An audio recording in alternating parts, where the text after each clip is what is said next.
this one I'm telling everyone, including you.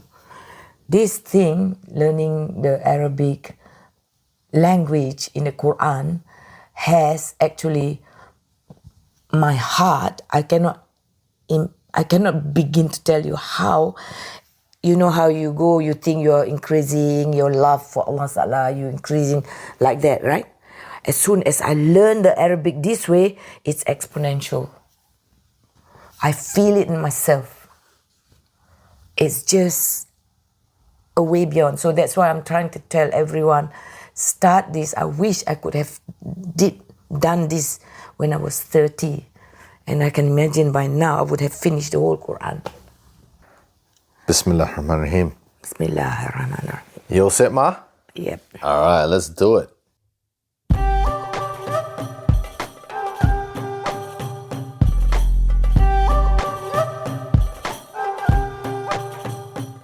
I'm super excited for this episode because I get to chat with my Ma.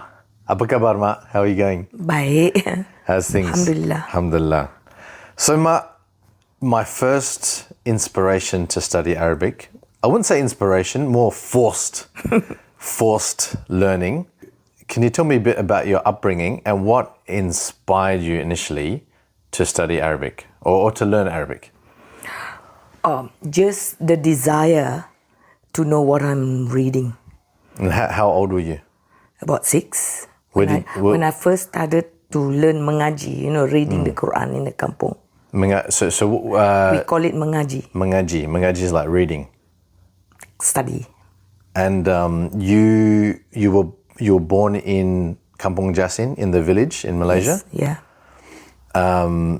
And what year was like around what end of late 60s? 1949 I was born. I was a bit off. I said 60s. 1949. 49. So to set the scene, Malaysia was going Still through under British occupation or colonization, and a bit of history. The 443 years of colonization from the Portuguese to the Dutch to the British to the Japanese and back to the British, and you were at the tail end of that when you were born, still under British occupation. Yeah. And what was the move? Were people Islamic? Were people religious in the kampung?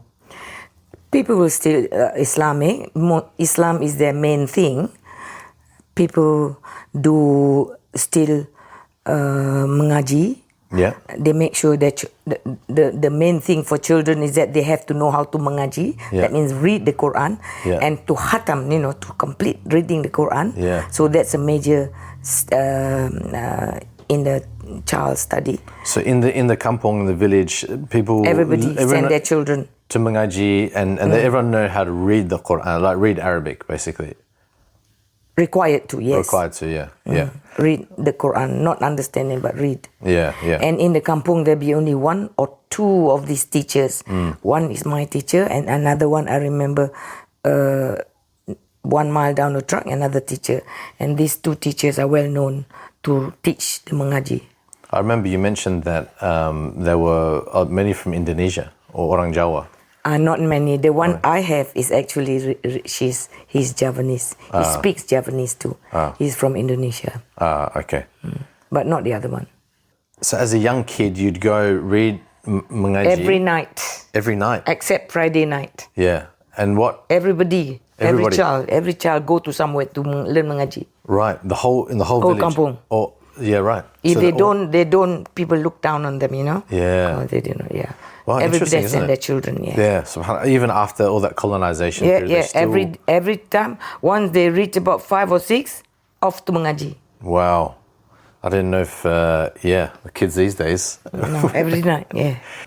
Every child will be asked, how much have they done? When have they khatam the Quran? Or what juz are they at now?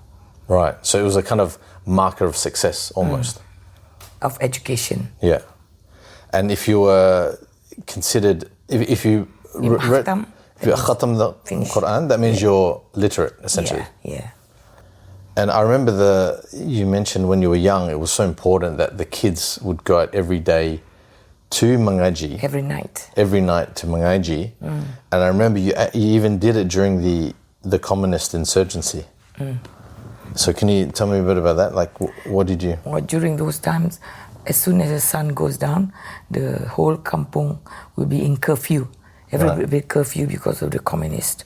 So everybody stay at home. They don't go out, but we still go out to mengaji. Really? So was it the only the army children? Was... Yeah. So when we go out, we are told to be careful.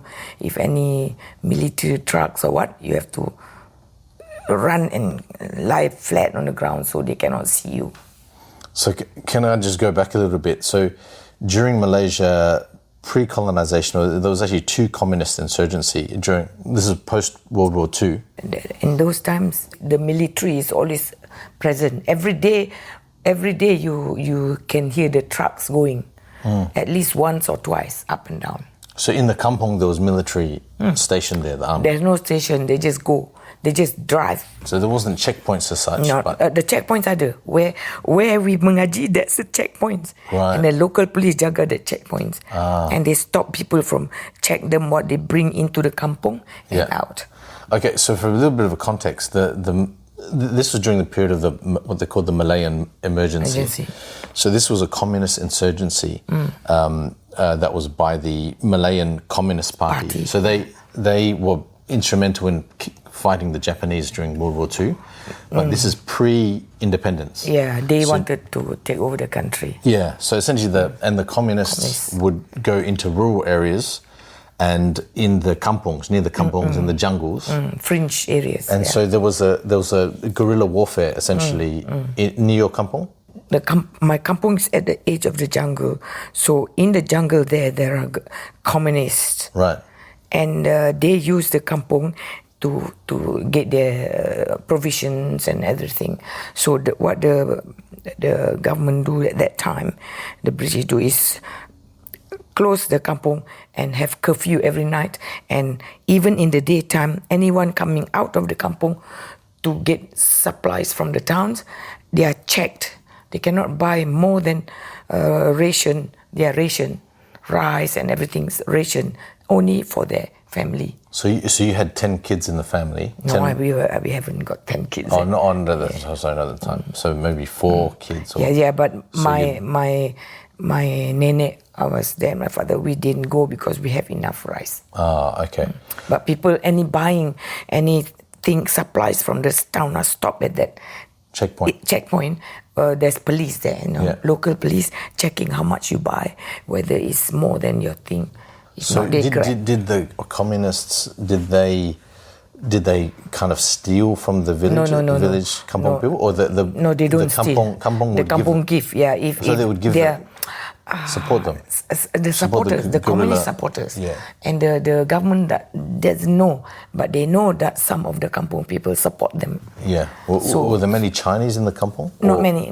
There are Chinese, but not many. So the Orang Melayu, the Malays would some Malays also would support but mainly Chinese. Yeah, got it. Mainly Chinese, but the Malays don't support them because the Malays, they are Muslims. They don't support communists. In fact, not many. There is a communist Malay in the jungle, but the Malays in general do not support them. So when you went out to mengaji, so there was curfew, no one's allowed to out. No one after the dark. Your parents would still let the kids out. They never stop us. And how old were you when you would go to mengaji? 5. 5 years old. 5. My brothers 7. All of us around 10 years old. So this was at night, after curfew? After curfew. It's amazing, isn't it? Like, would you let us go out if there was a curfew? Oh, no way. Because it was, as I understand, it was shoot to kill. Yeah, shoot to kill. Shoot to kill. Shoot to kill. That's why our elders, whatever Nene said, if you hear trucks, stay on the ground and don't move. Like that, they say. So what would happen? You'd go as a group of kids? Yeah, it's a group to the mengaji. Yeah, and you pass the checkpoint. You pass the check. The checkpoint is where the mengaji is. There's nobody there. He doesn't care. No, he doesn't. Yeah. Right. But he's not there at night. He's only in the daytime. Oh, okay. The checkpoint is only you're walking as kids, and how are you seeing in the dark? But yeah, it's the tandang.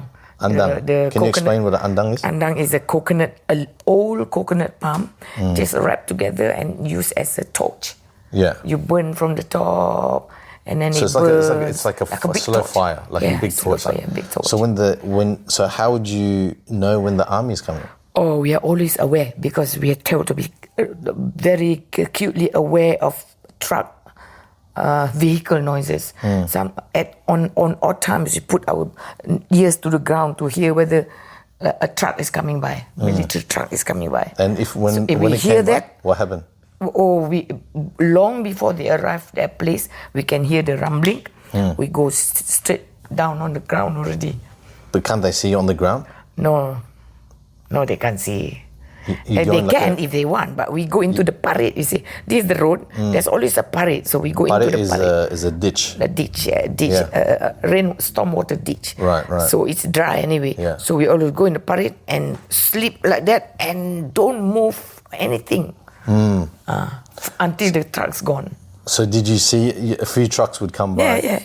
We can hear the truck coming from far because it's very, very quiet.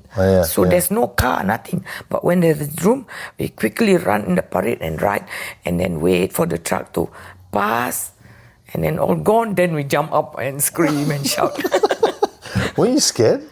Don't know. No, not scared. This is fun. Because we just have to do what we are told to do. Yeah. And then, so it shows how important mengaji was to learn the Quran. We don't stop mengaji for that. Yeah. Oh my gosh, that's amazing. And who were the army? The army. They're usually Australians, Australian and Gurkha people. Gurkha. Yeah, but in the daytime they're very friendly with the children. Whenever we hear the truck coming, we run to the road and wave to them, and they chuck up cans, sardines, lollies, and all their rations. They chuck to us. Right. Wow, interesting, isn't it? What people sacrifice at that time for the Quran to learn. Oh Quran. Yeah, we don't stop the mengaji, not even one day. Our one day is only in Juma night. We do mengaji. Wow, puts us to shame. and we are children, we never go. No adults come with us, only the children go do. So it was interesting in Malay, or reading the Quran was more important than learning Malay. Sekolah. In terms of sekolah. In terms of the normal school. They don't care. They don't ask you which school you go, where they ask you how much juz have you covered, have you khatam the Quran yet. And for someone who khatam, that's a big thing. And they finish education. Just read, read. Read the Quran. Don't understand, but read. So when you were young, did you had a specific desire to learn Arabic? No, when I started mengaji, I realized that I'm reading something I don't understand. And I said, I don't care. I want to know what this means. It was very strong in me at that time. I said, I want to learn. So I asked my teacher, he said, nah, we don't teach that. So what did you do about it? What can I do? I can't. There's nobody teaching. Yeah, but remember that story how you made them? That one later. Oh, okay. So that was I was 6 years old then. Okay, so you wanted to learn before you were 6 years old. Yeah. that desire to. Yeah, when I started to learn the Quran. Right. When I started mengaji. So when did you start mengaji? About 5, 6 years old. 5, 6 years. So after doing every night mengaji, and I realized I know all these words, alif, ba, ta, and Aba, Bibu, and Alhamdulillah, and read the Quran. What does it mean? I don't know anything what it means. So I was a bit frustrated. And then what did you do about it? Nothing. I asked my teacher. He said, no, I'm not teaching that. Right. I'm just teaching you how to read. Yeah. And then? And that goes for years, I just accept it until about when I was standard 4, so about 4 years old. Standard 4, maybe 10. Yeah. Maybe 10 years old, when my father sent me to madrasah. The madrasah is we go to English speaking school in the morning, the normal, school, and then we finish lunch and shower and go to madrasah, which is the agama school. Agama is religion. Religious school. And 2 years there, standard 1, standard 2, standard 3. So we go there standard 1. And in that madrasah, I asked my teacher, because the teacher who reached me mengaji was the teacher there. Gotcha. Yeah. And all kids have to do that, or most kids? No, not all. Not Just all. if they wanted the parents. The parents wanted to teach the kid a bit more A bit extra. more religion, yeah. My father is very strict about that. All of us go. Yeah. All of us go. But I can see that whole place they are Muslim. And the school are full because they have to go to school. But in the madrasah, in a class, like I went to standard 1, there was only about 30. Right. 20 to 30. Yeah. So not everybody goes to madrasah. Yeah. Because for those who are not familiar with Malaysia, there's Malays, which choice. are I guess the Bumiputra Muslims. local They are Muslim. Muslims, Chinese, and also ethnically Indian. So the Muslim parents who are very concerned about their children's igama, religious knowledge, they send to this. So you can imagine, I go to school. I mean, there are hundreds and hundreds of Muslims in that school. The only one that go to madrasah, only 20 or 30. So did you ask the teacher if you could learn Arabic? After 3 years there. Yeah. And how did that go? The first 1 or 2 years, I'm so busy learning this fiqh. We do fiqh, sirat, 4 subjects. I can't remember now. Akidah maybe, yeah. Yeah. On the 3rd year, I came to that teacher who taught me mengaji. So I told him, look, can you teach me Arabic? And he said, he goes like that. And then he said, okay. He said, if you can make up a class, I will teach. Yeah. But you alone, no. Yeah. So I went around looking to make up a class. Nobody wanted to do it. Nobody wanted to do it. So I have this friend. I pulled her along. I said, if you don't come with me, I'm not going to be your friend at all. I'm not going to talk to you or do anything with you. So she reluctantly came with me. So 2 of us. So you basically bullied her into coming. To study that. This is how you got to be when you study Arabic. You just got to bully kids to... So she came with me and my teacher said, where's your class? I said, I got one here. He said, no, not enough. So did you have any class at all? No, you didn't? He said, I can't do it because he is doing everything almost with no pay and, he's struggling. And he said he can't afford to just teach 1 person or 2 person. He has to be a class, so it's worth his time. So and do people pay do they? No, in the donations. No, they are run by some people. The school is paid by Muslims, Yeah. Just like donations. Yeah, wakaf, wakaf. Yeah, wakaf. Yeah. And he's not paid a lot. Even in the mengaji, nobody pays him. He every time somebody finish khatam, they just bring some food to eat. But on and off, people give him food and all that sort of thing. But I don't think anybody pays him. Maybe he gets zakat or I don't know. So interesting. You studied in English, but the Malay, the Jawi.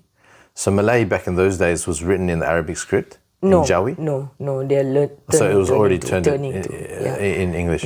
I know English Jawi. script. I know Jawi because my father forced us to do it in a sense because he didn't really force me, but he buys only Jawi newspapers. So if I want to read newspaper, I have to learn Jawi. So I do. That's why I know Jawi. Yeah. And I just want to say that because your mum passed away quite early, Dad was the one that. My stepmother, my mote. She also encouraged you to study Arabic. She's a teacher. Yeah. So both my stepmother and my father, they're both teachers. So my mother died when I was 3. So I moved in with them about 5 or 6. And all of them and your other brothers, everyone does the Arabic studies. They have to. Yeah. Yeah. My brothers, sisters. So then what happened after that? You went to school. After that, tell me about your Arabic journey. That finished there and started again when I asked the teacher to do the thing and he refused. Yeah. And it just pushed back burner for many years. Yeah. And then when did you pick it up? And I had this thought because at that time, to know Arabic, there are two streams for any child. You either go to this English medium school and go to university or whatever, and those people who fail or don't do well, they go to madrasah school. Right. There they learn So Arabic.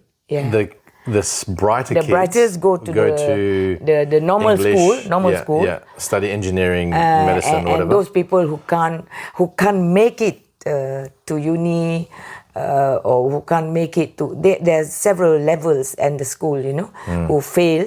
The parents will push them to agama school, and there they go to madrasah and go do religious. in that religious studies. So it's basically the same across the Muslim world, where the brightest would do Western So I wanted to do things. the agama school, but I said dunya comes first at that time, and I wouldn't be able to do it because my parents won't allow me to do it, even if I chose to do it. You have to do this. The only way you can get a job, they say. If you go this way, you get a job. And can I sidetrack a little bit in asking how you ended up in medicine? Can you tell the story a little bit about how a kampong girl from the village ended up being a doctor? Like, what did you always want to be a doctor when you were young? It was in me. I don't know. It was just in me, in my brain, that I think I was going to be a doctor. I don't even know it. But at the time, there's one event that sort of pulled me back again because I cut my finger and the blood came out and I fainted. So at that moment, I said, "Oh, how can I be a doctor if I faint looking at blood?" But that was the time. And I always wanted to know what goes on in my body, the anatomy. That has been my brain. So how did you go from a village girl? Yeah, at a school, Yeah. and secondary school, there was a streaming. In those days, they stream you. The girls go domestic science, and the boys go to science. And that was like home economics and stuff. home economics and that, and the science subjects like biology and all that, the boys go. So at that school, I was shocked. I was quite stressed by that because I don't want to go. I told the teachers, no, I'm not going to do that. So the teachers didn't know what to do with me. Sent me to the principal, and the principal said, "Why do you want to do science?" No, I just want to do that. I want to do scientific subjects. I was adamant. So I didn't even go to the class. They go, I just sat behind. I came and tell my father, my ayah. Ayah said, "Don't worry, I'll talk to him." But Didn't you protest or something in front of? Didn't you camp out? yeah, I didn't want to go. So I don't know what I did, but I didn't want to go to this class. And I got one girl. She's now a doctor too, Fadila. Yeah. I got her, pull her, so I got two people. So in the end, Basically, protest. Yeah, Protested, and then what happened? So principal gave in. Yeah. Say, okay. There you go. Yeah. Oh, that's fascinating. And then, so in medicine, like obviously going to school, medicine, probably didn't have time to learn Arabic. Yeah, that's why I just back burner that time. I still wanted, desire is still there. And then when did you pick it up? When I came here. When I came here, I didn't work because looking after the children. So I decided, look, this time I can learn. Couldn't find a teacher. So you were a doctor at the time. You studied medicine, and you came here to work. Yeah, to work, to study medicine actually, right. to do postgrad medicine. But I got the children, so I stayed home for a few years. And when I stayed home, I said, this is my opportunity to learn Arabic again, to pick up Arabic. But in Adelaide at that time, there was no formal. I can't go to uni. There's no formal Arabic class. And I tried to find teachers. So I got Sheikh Sulaiman, but not really, on and off. And then I find other teachers. So I grabbed some Saudi students, That time got Saudi students. One of them, the wife came with him. He's a student. So I got her to teach me. So I went to her for a few lessons. She doesn't know English. I don't know Arabic. So we struggled. So we struggled a few lessons. And I got books, Teach Yourself Arabic. And then I found also a wife of another Arab, few lessons. And she gave up. She didn't want, I don't know whether not good teacher or she couldn't back up. And all these years go, and so I didn't really learn much. When did you get your breakthrough? When I get all these books, I get a lot of books, Teach Yourself Arabic, Arabic Made Easy, and all this. So I learned the grammar myself, right, from the books. and on and off with Sheikh Sulaiman. Breakthrough was probably 5 years ago or something when I met this teacher from Syria. Wait, that's a long time. You've skipped about 30 years of... All right, okay. So let's go back a bit. And, obviously I grew up, I remember Malay students would teach us Arabic. And how was it getting your kids to learn Arabic? Oh, I just forced them. And how was I as a student? How was I as a student, Arabic student? Bad. I said, if I nobody teacher, no teaching, I will teach my children everything that I know up to my level. Yeah. But I couldn't do it because they don't understand. We were joking with my family last night. We were joking how Mum would, remember you'd make us go Ain? And Ain, for a non-Arab, it's so hard to pronounce. And Mum would go, you'd go, and I was like, and I would, and I full vomited. You were so angry. You were like, here's a chopstick. And I had to... Oh, good times. Mum so also, I got teachers. I remember Sheikh, Sheikh, Brother Khalid. Imam Khalid. Yeah, Imam Khalid. So I said, I got him, that guy. Could you please teach my children Arabic? Right. So I got him and after school, and Melati told me this. Practically Imran sleeps and snoring in the lesson. And then after a few lessons he said, look sister, I don't think we can do this. So we had to stop that. Snoring. I don't think I was snoring. Yeah, Melati said yes. That's funny. As soon as he starts, you sleep. So that was a disaster. I still remember him after school. He'd come every day, and he wouldn't take a cent. No. Yeah. Just... Wow. Yeah, nobody I wanted even to pay. Nobody wants to teach. Nobody. Yeah, but Imam Khalid and Sheikh Sulaiman, on and off, I get them to go with Sheikh. Yeah. But couldn't get it. Consistent. And then, so for you, very recently, then you've really... Very recent. And Sheikh, my sister Muna. Yeah. Before that, I was always looking for a Arabic teacher, always. And all the patients, as soon as I know they speak Arabic, I test them. I say, you know Arabic? Yes. So I take the Quran. Can you tell me? He said, I know a bit of Arabic then. I said, can you do the Arab or the grammar for this one? And I know they don't know. So I don't go for them. But as soon as Hadia came, I heard that she had linguistics, Tehran University. I grabbed her. And Hadia's become our teacher as well. Teacher, yeah. So she, mashallah, degree in Arabic language, Adab al-Arabi, and also masters in Arabic language. So she helped you a lot. Yeah, she helps a lot. But, she's busy. She was studying law at that time. So, and then on and off, not consistent. She tries to be consistent. We do once a week for a while. Yeah, and then she was so busy, I didn't want to disturb her. Then I found Sister Muna. All right, and then tell me about that. How did you find her? I was always looking up for people who can teach because, at Muslim Women Association, I was watching everybody when the teachers teaching tajweed and all that. And then I noticed she answered and she has the knowledge, So I find out that she was teaching Arabic for the last 35 years. So I grabbed her. And where's she from? She's from Syria. So I went to her every Wednesday. Yeah. And how has that helped you with your...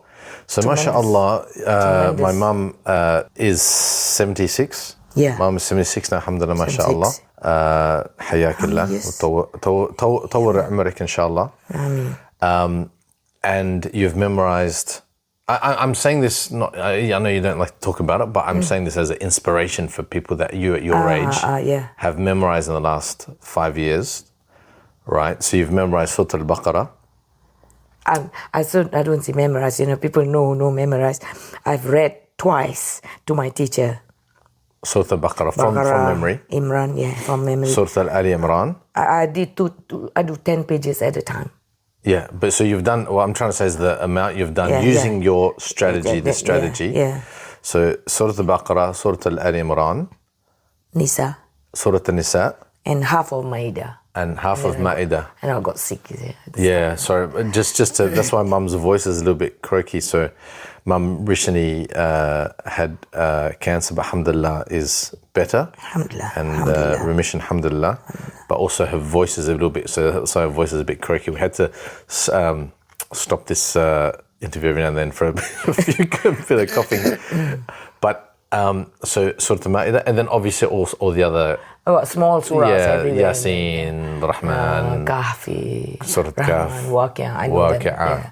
And Mulk. some other Mulk, Sajda, not Sod, Luqman. MashaAllah. Yeah. But the point is that, at a very, sorry, not to say, you're still young, 76, you still can memorize, because people think that as you get older, it's harder to memorize. Yeah, yes. So can you tell can you tell me your strategy in terms of how do you memorize the Quran? I must tell you, I have no intention to memorize, because I think, I'm too old to do that sort of thing. But when you learn Arabic, when I was so serious with my teacher, when you learn, you have to have an audio too. So the rahmah, the ni'mah for us Muslims is that we read the Quran. So the memorization is a fringe benefit. Yeah. So when I was it's not the target. It's not the target. Yeah, when I was learning Arabic, I had to memorize it in order to speak it, and to learn the vocab, everything. So it is a fringe benefit from my learning Arabic. So you're not doing it to memorize as such. You're doing it to actually understand the Quran. And learn it basically. And I had to memorize it because that's how I want to learn how to talk. When you learn a language, you need to talk. You need to know the audio bit, the speech bit. So to memorize the Quran is the only way, because I have no Arab speaking. I mean, I don't have anybody to speak Arabic with. Yeah. So what's your strategy? So my strategy then was to state, I say, okay, I've memorized this from before surahs, so I say I'm going to start with Baqarah. Start the whole Quran, and I do that as a strategy for my language. And you do 10 pages at a time? 10 pages at a time. And how do you... And that's how I learn the grammar. And so the path, I guess, to memorizing is you understand the grammar. Yeah. And actually, for me, it's the other way. I was trying to learn Arabic grammar, vocabulary, and the language. I was learning the language. So the memorization is an exercise. Do you understand what I'm saying? No. You don't? I don't so understand. if I say, I want to learn the Arabic language. When you learn a language, you need to speak. I can't speak Arabic with anyone. So I need to speak. So I need to say it out. So the only way to do that is to memorize the Quran.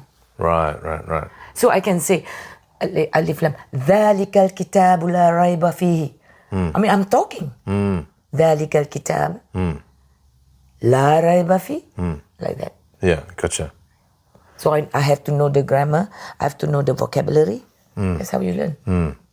And can you give me some examples of how the Arabic language or knowing the grammar helped you elucidate some inner meanings? Yeah, because what happened is, this one I'm telling everyone, including you, this thing, learning the Arabic language in the Quran, has actually my heart. I cannot begin to tell you how.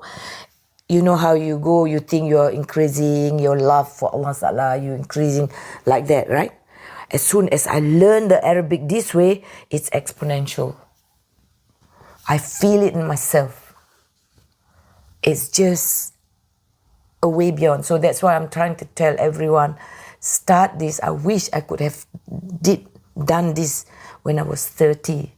And I can imagine by now I would have finished the whole Quran. You know what I mean? And gain whatever it is, unbelievable, is overwhelming. I can't say the spiritual gain is just out of this world. So, any advice you have? The only thing that people are doing, people are learning the Arabic grammar from start to finish, all the grammar book, and they learn. You can do that, but it doesn't help as much as just read superficially the grammar, just don't worry about trying to get all the grammar right. Just go straight to the Quran and you take one ayah. And then you take one word and you go back to the grammar. So and word, then you word by word approach as opposed to looking word by word. So I find people learn the grammar and then it confuses them. Yeah. And then you can't. Yeah. The whole point, and you get tired and then they give up. Yeah. A good example, my brother, he and his wife have gone through the whole grammar, passed it, and still he couldn't, and went back again to the teacher and find the whole grammar, and still he hasn't started my method. So you give us an example of how you actually do it. This one I'm telling everyone, including you. This thing, learning the Arabic language in the Quran, has actually my heart. I cannot begin to tell you how. How you go, you think you're increasing your love for Allah Ta'ala, you're increasing like that, right? As soon as I learn the Arabic this way, it's exponential. I feel it in myself. It's just a way beyond. So that's why I'm trying to tell everyone, start this. I wish I could have done this when I was 30. And I can imagine by now I would have finished the whole Quran. You know what I mean? And gain whatever it is, unbelievable, is overwhelming. I can't say the spiritual gain is just out of this world. So, any advice you have? The only thing that people are doing, calling Pak Din, my brother, people are learning the Arabic grammar from start to finish, all the grammar book, and they learn. But you can do that, but it doesn't help as much as just read superficially the grammar, just don't worry about trying to get all the grammar right. Just go straight to the Quran and you take one ayah. And then you take one word and you go back to the grammar. So and then you word by word approach as opposed to looking word by word. So I find people learn the grammar and then it confuses them. Yeah. And then you can't. Yeah. The whole point, and you get tired and then they give up. Yeah.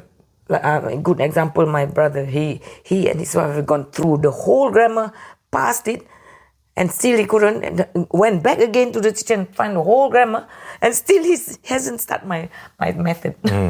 All right, Mark, let's get specific now. So when you look at an ayah, how do you break it down? How do you to memorize it and use the Arabic to memorize? Inna ladhina amanu. Okay, what surah and what ayah is it? This is Baqarah, ayat 62, isn't it? Page 10, Surah Al-Baqarah, ayah 62. No, the thing is, you just have an idea of the whole grammar, right? You don't need to really know in detail. When I say that, you mean your whole, like you assume that you know a lot of the grammar. You don't look at it like Arab type of. No, this is the name for this or whatever. You just the grammar is three. Yeah. You have ism, fa'l, and harf. Yeah. So if you can know these three and recognize it in the ayah. Yeah, don't worry about all the other things. Yeah. Okay. Yeah. So inna ladhina amanu, right? Yep. Inna, everybody knows it's indeed. Inna, indeed. Alladhina. Yep. The ones that. Yeah. So you want to know what is alladhina? Yeah. Is a pronoun. Yeah, demonstrative pronoun. So you want to know alladhina, is it a noun? Is it a fa'al? Yeah. Or is it a harf? Yeah. So this is a part of a noun. Yeah. Amanu. Again the thing. Is ism, fa'al, or harf? Amanu is, everybody knows, is fa'al. Yeah. right? Amanu is to believe. Amanu. Yeah, Because so- people know that, so I want to take this one. Walladina. Wa, everybody knows is conjunction wa. And Alladina is is a pronoun, is a noun. So roughly, you know, you get this into 3 actions. yeah, And then if you want to go further, alladina is a special noun, you know. So you go round and say. Then you go to the nouns. It's got special noun. Then you go to the Arabic book, Arabic grammar book. What type of noun is this? Demonstrative pronoun. So like that, you know. So don't worry about going too detailed. And you must know the meaning in English, you know, those. And then, walladina hadu. So you take hadu. Wan nasara. wait, let's go. I mean, hadu to guide. Yeah. No, this hadu means the Jews. It's a special meaning. Right. But it is actually waladina hadu, the Jews. Oh, You know? sorry. Yeah, Yeah. right. Wahadu. Wan nasara. This is a noun because an nasara. Yeah. Yeah. The Christians. And you're the Christians. Wasabiina. Wa asabiin is a noun. So you The just have to look Sabians. at the meaning. Yeah. Yeah. Man. Yeah. Then you have to know what is it. Is this a pronoun? Yeah. Man. So it belongs to the noun section. Yeah. You have to divide into 3 only. Man is a pronoun. It's not, man is not a harf. Yeah. Yeah. It has to be a noun, okay? Yeah. A type of noun. Amana. Yeah. And then you look at the meaning. Amana to believe. Belief. So it's a fail. Yeah. And you look at the meaning, see? Yeah. Belief. You don't worry about what type of pronoun. It's just these 3 things. Yeah. That's what I did. Keep it simple. Keep it simple. Billahi. Yeah. Now, bi is a harf. Jar. Allahi, a jar. So this is jar wa majrur. Billahi. Billahi. Jar is kasrah. Yeah. Jar. Allahi, it has to be a majrur. Majrur means it has to be kasrah. So any harf must follow a kasrah. So that is okay. Billahi. Wal yaumi. You know another meaning. Wal. An. Al yaum is a day. Day. Al akhiri. Yeah. The last. The last day. So this is actually 2 nouns together. Right? 2 nouns together, and this is an adjective. So, but doesn't matter. Well, yaumil akhiri. That means you know that yaumil akhiri is 2 nouns together become a noun. Yeah. The day, the last. The last day. Yeah. One is an adjective. Wa. Conjunction.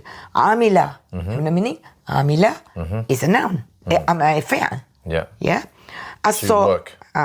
Solihan. Amila is actually describing a verb. So this is like an adverb. Yeah. What type of amila? Solihan. Salihan, righteous. Righteous. So falahum. Fa is Do you want to adjective. talk about salihan as opposed to salihin? وعمل صالحا. Solihan. But that's too detailed. Okay, all right. Yeah, Don't no worry about need that. to worry about it. So that's what I mean, you see. Yeah. I go again, we can come. Falahum, lahum. Yeah, la is a harf. Yeah. Fa is conjunction. Hum is a pronoun. فَلَهُمْ. Yeah. And to them. Yeah, so you learn like that. Harf, what is that? Ajruhum. Ajru is a noun. Hum is a pronoun. As whose, adjective, you know. So it's a possessive. Yeah. Possessive Ajar, pronoun. reward, Home. them. So you just know the meaning like that. Yeah. Anda is one of the harf. Anda rabbihim. Anda is one harf. عند ربهم. Yep. So anda is one of those Possessive. belong to possessive. It is a noun, type of pronoun, I think. So anyway, you have to learn this anda. Anda means I have, mine, belonging to me. Belonging to. Yeah, so it's like that. Don't worry about what type of grammar. Finish the ayah. Finish the ayah. Yeah. Walahum. عند ربهم. So عند ربهم. with And rabbihim together. Yeah, عند ربهم. So belonging to your Rabb. Him. Them. Yeah. Belong to and the Rabbihim. So and Rabbihim belonging to their Rabb. Yeah. Yeah. So that's what it means. You just know how to the meaning. Wala haufun. Wa la is nafi. Yep. Haufun, a noun. خوف. Khawf. And wala and no. No, خوف. khawfun, Fear. fear. Say, and no fear. Alayhim is also a jar majrur. Say, alayhim, on him. Yeah. عليهم. On him. On him. them. Walahum, On them. Walahum yahzanun. Walahum yahzanun. And walahum. Wa and la. No. Hum, them. On them. Yahzanun is يحزنون. فعل. من Grief. من حزن. من حزن. Sorry. يحزنون. They don't grieve. هم يحزنون. Hum yahzanun. Yeah. So like that, just Yeah. very, very brief. So keep it simple. Simple. The message is keep it simple. And Don't learn the meaning. overcomplicate it and learn the meaning. Yeah. And just break and it down and into just put it in the brain. That's why Put you it in the brain. Put it in the brain. Just get it in there. Get it in there. So you have to just memorize the ayat and know what it is. Yeah. That's how I do. Okay. So that's how the memorization, and when you read, you are actually, this pronunciation is very important. The speech is very important. So you have the Inna ladina amanu. You have to read it out and pronounce it properly. That's part of language. All right, Ma. Any other words No, of wisdom? it's good. And the other thing with Quran is you find that Allah Ta'ala use a lot of the different forms of verbs. And as we know, each form gives different meaning. So that's why the other thing is I want people to, I do it anyway. I have learned the Arabic grammar books. I only stick to 2 or 3 and get my reference from there. The Arabic Made Easy and your thing. My book, which is What is it called? that's a good question. Elementary. I've got it. Elementary, yeah. One of my teachers' books. Yeah. So Adrian Gully. the main thing is Arabic Made Easy because that is easy to read up. Yeah. So you refer from there, and then it covers most of the stuff, right? Yeah. And then Also, we teach with the Medina Arabic reader. That's right. yeah. That one That's a is good good. basic. Yeah, good. Yeah. And the other thing is, you have to know this because Arabic has so many different meanings. I keep and refer to all the translation. So if one ayat, I not only read the Sahih translation or the Yusuf Ali, I read the others, Murad and all the 5 or 6 translation. And when you read that ayat and you read all these translation, you get an idea how various. Some they agree, some they read different. So I cut you off previously. You talked about the forms. You were talking about the forms. What you're talking about? فعل يفعل التفعيل. فعل أفعل. إن فعل. No. Wait. فعل is first. فعل 2. 3 is فعل. 4 is أفعل. 5 is تفعل يتفاعل. تفاعل يتفاعل. إن فعل ينفعل انفعال. افتعل. افتعل first. Sorry. افتعل يفتعل افتعال. افعل. If'ala, that's for all the colors that don't use it. And istaf'ala. So I only, I do the forms by the numbers easier instead of going, because you can work it out. So you find that Allah Ta'ala mostly use the af'ala, fa'ala, this one, and tafa'ala, 7 and 8, a lot. A lot. So you find that, and there are all the different meanings. So you need to know the forms. Yeah. So what I do. So the 10 forms. The 10 forms. Yeah. You need to know. You just memorize it and say number 10. Yeah. So what I do usually is, if I'm want to go in detail, yahjurun. Samiran tahjurun, right? Samiran tahjurun. Tahjurun here means talking bad, gossiping in the night, Hajara. Why I'm picking this up is God. Here, tahjurun, the root is hajara, but hajara is also hijrun, emigrate, muhajirun. Also same for different meaning. Yeah. Tahjurun here is talking with themselves, evil things, gossiping in the night. Samiran is at night. Yeah. And different meanings to muhajir. Hajar. Yeah, hajara. Hajar. So you look up at the Different meanings. Different meanings. Hijrun, which is also means immigrate. But you change the do fathah. Hajrun means avoidance. See? So it's different meaning. You just change. The hijrun is emigrate. Hajrun means avoidance. And this one, hajara, tahajurun is different again. So you have to look at this in the app. Yeah, got it. All right, thank you very much, Ma. That was really good. And inshallah, last question, how much time do you spend a day learning Arabic? Every time after Fajr. Yeah? How many hours a day or how many? 2 hours. 2 hours a day. You have to do. If you don't have, you have to do every day at least 15 minutes. Okay. What do you advise? So for 15 people that minutes. are busy, 15 minutes. 15 minutes. 15 minutes. All right, inshallah. You cannot. I've been saying you this. just put the timer on. 15 minutes. Khalas. Just do it. All right, inshallah. You just do Arabic and your Quran. At least 10 minutes, 10, 15 minutes. You just do. Even if you can't think, you just do what you do yesterday. Yeah, true. Gotta get into it. Yallah, love you, man. I always do after Fajr because that's the only time you can do without having to disturb other Concentrate. things. جزاك الله خير يا أمي. الله يعطيك العافية. شكرا جزيلا. And catch you next episode. Assalamu alaikum. Thanks, man.